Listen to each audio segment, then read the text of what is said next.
नमस्कार। प्रभु यीशु मसीह का धन्यवाद करते हैं इस समय के लिए। प्रियो, प्रभु का धन्यवाद। प्रभु ने एक बार फिर सौभाग्य दिया कि हम सब आज की शाम प्रभु की वाणी सुनने पाएं। प्रभु का वचन आज हम देखेंगे और हम जानते हैं जब हम प्रभु के वचन के छाया में अपने जीवन को जांचते हैं तो हमें आगे निकलने का, आगे बढ़ने का रास्ता मिलता है। लेकिन जब हम अपने आप का अवलोकन नहीं करते, जांचते नहीं, अपनी बुद्धि से चलते हैं तो शैतान को कहीं ना कहीं मौका मिलता है। प्रियो, आज थोड़ा देखते हैं प्रभु की वाणी में। एक विषय है जो मेरा मन कर रहा था काफ़ी कि मैं लोगों से इस विषय के जरिए से बातचीत करूं, ताकि सब लोग अगर कहीं अपने जीवन के अंदर दुविधा पाते हैं या कहीं अपनी समझ का सहारा लेकर के अपने जो मसले हैं, समस्याएं हैं, उनका समाधान करते हैं। तो देखिएगा थोड़ा प्रभु के वचन में लूका का सुसमाचार उसका 17 अध्याय और 1 वचन से 4 वचन तक यहाँ पर इस प्रकार लिखा है। फिर उसने अपने चेलों से कहा, हो नहीं सकता कि ठोकरें न लगें, परंतु हाय उस मनुष्य पर जिसके कारण वे आती हैं। जो इन छोटों में से किसी एक को ठोकर खिलाता है, उसके लिए यह भला होता कि चक्की का पाट उसके गले में लटकाया जाता और वह समुद्र में डाल दिया जाता। सचेत रहो, यदि तेरा भाई अपराध करे तो उसे समझा, और यदि पछताए तो उसे क्षमा कर। यदि दिन भर में वह 7 बार तेरा अपराध करे और 7वां बार तेरे पास फिर आकर कहे मैं पछताता हूं, तो उसे क्षमा कर। प्रभु का धन्यवाद करते हैं प्रियो इस वाणी के लिए। यहाँ पर लिखा है ठोकरों के बारे में।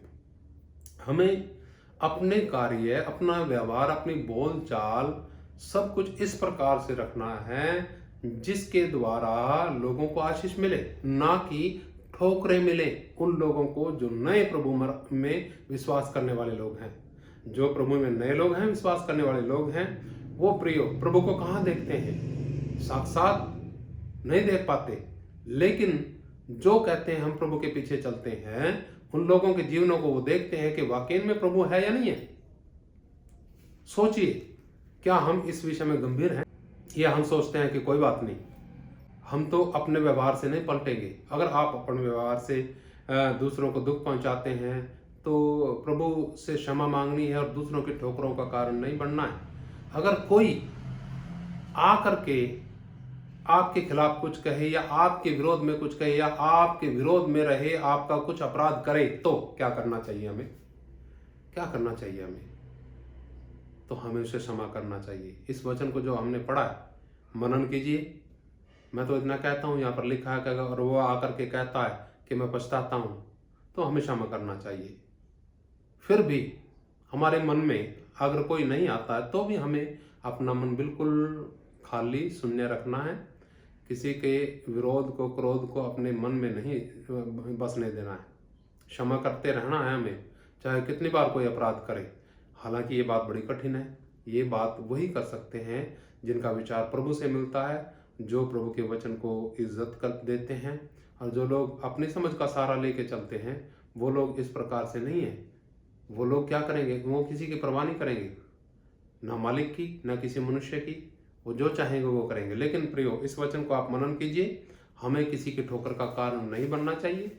लिखा छोटे में से, छोटों में से किसी को ठोकर का कारण आपको, हमें नहीं बनना है। हमें दूसरे लोगों के लिए आशीष का कारण बनना चाहिए, ताकि उनका भरोसा मालिक परमपिता परमेश्वर पर और बढ़े, घटने के बजाय। तो जांच लीजिएगा अपने जीवन को, कामों को। मेरे लिए भी प्रार्थना करते रहिएगा, मैं भी उसी प्रकार से चलने पाऊं जिस प्रकार से प्रभु की वाणी हमें बताती है। प्रभु का धन्यवाद। प्रभु आप सबको बहुत आशीष दे। सबको जय मसीह की। मारना था।